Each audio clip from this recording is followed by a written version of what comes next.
नमस्कार साथियों। दोस्तों, ये जो आपको सामने दिखाई दे रहा है पेज पे, ये मैंने 10 ऑब्जेक्टिव ले रखे हैं। ठीक है, देखिए 1 से 10 तक के सारे ऑब्जेक्टिव आपको दिखाई देंगे। ठीक है, तो ये जो ऑब्जेक्टिव मैं बताने जा रहा हूँ, आप लोगों को सोल्व करवा रहा हूँ, ये ऑब्जेक्टिव आपको जो अभी फरवरी मार्च में आपकी वार्षिक एग्ज़ाम होने वाली है, उस एग्ज़ाम में यहीं से आपको क्वेश्चन पूछे जाएंगे। ये दिखाई दे रही है जो ऑब्जेक्टिव है। ठीक है दोस्तों, तो एक ऑब्जेक्टिव 1 नंबर का रहता है। टोटल 30 नंबर के ऑब्जेक्टिव आपको पूछे जाएंगे। तो जो आपके 30 नंबर के ऑब्जेक्टिव पूछे जाएंगे बिल्कुल यहीं से आएंगे। तो चलिए हम स्टार्ट करते हैं दोस्तों। तो पहला क्वेश्चन देखिए, किसी वास्तविक संख्या का निरपेक्ष मान सदैव होता है।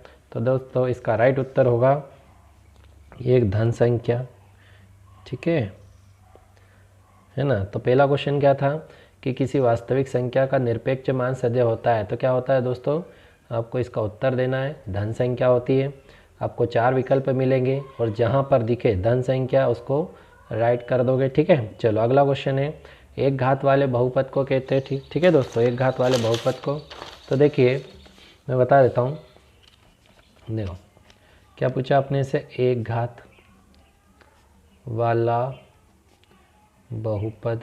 ठीक है, एक होता है द्विघात बहुपद, एक होता है त्रिघात बहुपद। ठीक है दोस्तों, तो देखिए एक घात बहुपद क्या होता है, जिसमें चर की अधिकतम घात कितनी हो, 100, उसे क्या बोलते हैं अपन, एक घात वाला बहुपद। द्विघात वाला, जिसमें चर की अधिकतम घात कितनी हो, 2, और जिसमें चर की घात अधिकतम कितनी हो, 3 हो, उसे क्या बोलते हैं हम, त्रिघात बहुपद। ठीक है दोस्तों, तो चलिए यहाँ पर क्या उत्तर होगा, एक घात वाले बहुपद को कहते हैं। तो एक घात वाले बहुपद को क्या कहते हैं दोस्तों, हम लोग रैखिक बहुपद कहते हैं। ठीक है दोस्तों, क्या कहते हैं, रैखिक बहुपद। अगला क्वेश्चन है, करनी 3 का दशमलव प्रसार है। ठीक है दोस्तों, तो देखो हम 3 को करनी से बाहर नहीं निकाल सकते, और ऐसी संख्या जिसको हम करनी से बाहर नहीं निकाल सकते, जो करनी के अंदर ही रहते हैं, और उसका हमसे पूछा जाए दशमलव प्रसार। ठीक है, तो इसका दशमलव प्रसार क्या होगा दोस्तों, असंगत। ठीक है, अनावर्ती। असंगत क्या होगा, अनावर्ती होगा दोस्तों, इसका राइट उत्तर। चलो अगला क्वेश्चन देखते हैं, क्वेश्चन नंबर 4, यदि घन की एक भुजा, सॉरी यहाँ पे मैं लिखना भूल गया है, ए दे रखा है। ठीक है, घन की एक भुजा ए है, तो इसका पृष्ठीय क्षेत्रफल होगा दोस्तों। ठीक है, तो ये अपन एक घन बना लेते हैं। ठीक है, तो घन कैसे होता है दोस्तों, देखिए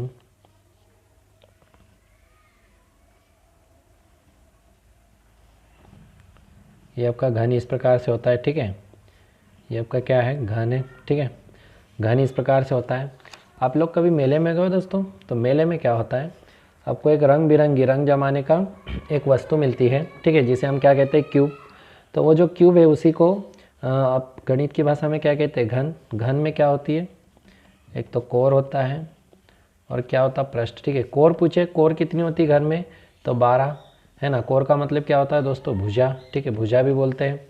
और पृष्ठ, पृष्ठ क्या होता है, देखो जैसे ये एक पृष्ठ हो गया, ये पूरा पृष्ठ है ना, तो इस एक पूरे पृष्ठ में ये जो दिख रही सिर्फ एक लाइन, इसको कोर, ये दूसरी कोर, तीसरी कोर, चौथी, और चारों को मिला दोगे तो क्या बन जाएगा, एक पृष्ठ।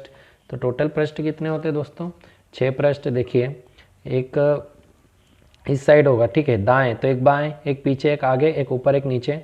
जैसे आपने क्यूब को देखना, क्यूब में कितने पृष्ठ, आपको 6 पृष्ठ दिखाई देंगे, एक ऊपर, एक नीचे, एक दाएं, एक बाएं, और एक ऊपर आगे और एक पीछे। ठीक है, और ये कोर गिनोगे ना, कोर इस प्रकार से थी, कितनी निकलेगी, टोटल 12 कोर निकलेगी। ठीक है, तो ये 12 की 12 कोर आपस में क्या होती है दोस्तों, समान। और ये 6 के 6 पृष्ठ भी आपस में क्या होते हैं, समान। तो ऐसी आकृति जिसमें 12 कोर समान हो और 6 पृष्ठ समान हो, उस आकृति को क्या कहते हैं, घन। तो आपने को यहाँ पर एक भुजा दे रखी है, कितनी है, ए। ठीक है, तो देखो ये जो घन है ना, इसमें क्या क्या होगा, लंबाई होगी, चौड़ाई होगी, और क्या होगा, ऊंचाई। ठीक है दोस्तों, तो एक भुजा दे रखी है, एक भुजा से मेरा मतलब है या तो लंबाई दी होगी, चौड़ाई दी होगी, ऊंचाई दी होगी। तो एक भुजा कितनी है, तो इसकी तो देखो 12 की 12 भुजाएं आपस में क्या होती है, समान, मतलब लंबाई, चौड़ाई और ऊंचाई आपस में क्या होगी, बराबर होगी। अब इसका हमसे क्या पूछ लिया, इसका पृष्ठीय क्षेत्रफल। ठीक है दोस्तों, क्या पूछ लिया, पृष्ठीय क्षेत्रफल। तो देखिए इसके पृष्ठ टोटल कितने होते हैं, 6 है ना, और हमको एक भुजा का मान दिया है। मान लो लंबाई दी है, चौड़ाई दी है, ऊंचाई कुछ भी दी है, तो तीनों भुजाएं आपस में बराबर होती है। तो यहाँ पे क्या लिखना पड़ेगा, ए, और इसकी घात कितनी हो जाएगी, 2। ठीक है, समझ में आ रहा है दोस्तों। ठीक है, तो ये हो गया आपका क्वेश्चन नंबर 4 का उत्तर। क्वेश्चन नंबर 4 का उत्तर क्या आएगा, 6a की घात 2। यदि घन की एक भुजा है तो इसका पृष्ठीय क्षेत्रफल कितना होगा, 6 की घात 2। प्रायिकता का मान हमेशा होता है, तो दोस्तों याद रखना प्रायिकता का मान हमेशा कितना होता है, 0 और 1 तक। ठीक है, 0 से 1 के बीच में होता, मतलब है कि या तो 0 होना चाहिए या फिर 1 होना चाहिए। 0 से आगे बढ़ेंगे तो क्या होगा, बड़ा, 0 या 0 से बड़ा, और 1 से पीछे आएंगे तो 1 से छोटा या 1 होना चाहिए। ठीक है, तो 0 से बड़ा या 1 से छोटा होना चाहिए प्रायिकता का मान। ठीक है, चलो अगला 64 की घात 1/2 है दोस्तों। तो देखिए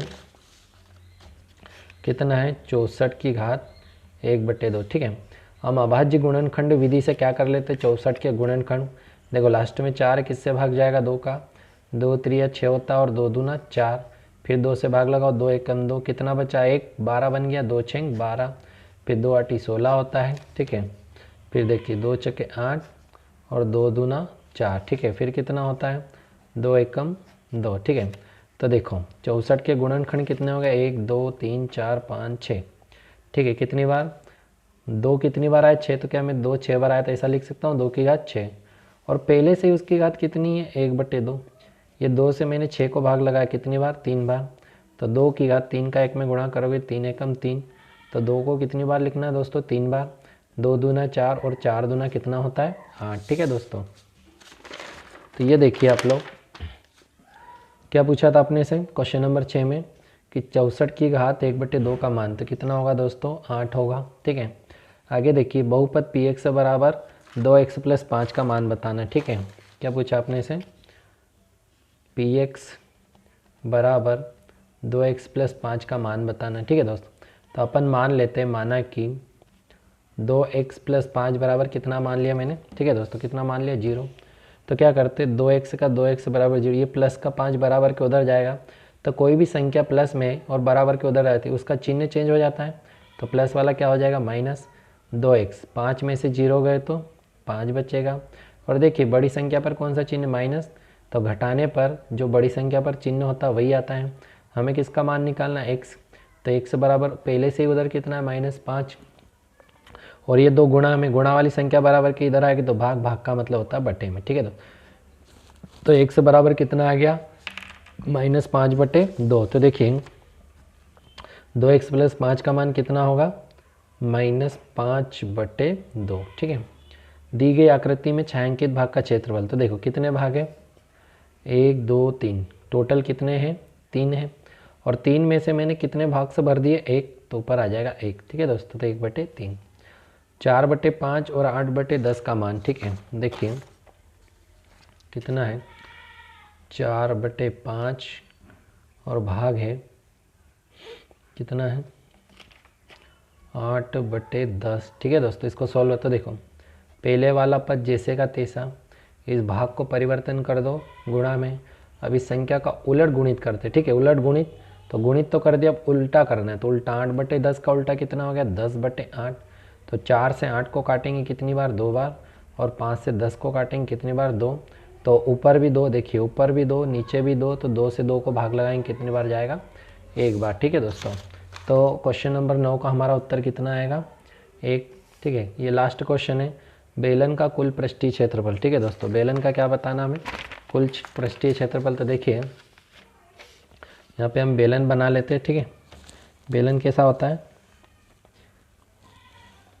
अरे इंडियन गैस की टंकी जो आती है घर पे, जो खाना बनाते हैं आपके यहाँ मम्मी, तो एक चूल्हा होता है और एक चूल्हे से एक पाइप के द्वारा एक टंकी को जोड़ दिया जाता है, जिसको इंग्लिश में सिलेंडर बोला जाता है। ठीक है, तो ये वही बेलन है आपका, इस बेलन को इंग्लिश में क्या बोला जाता है, सिलेंडर। ठीक है, तो देखिए ये इनके केंद्र हो गए दोनों। ठीक है, केंद्र से ये जो परिधि को मिलाने वाली रेखा क्या कहलाती है, त्रिज्या।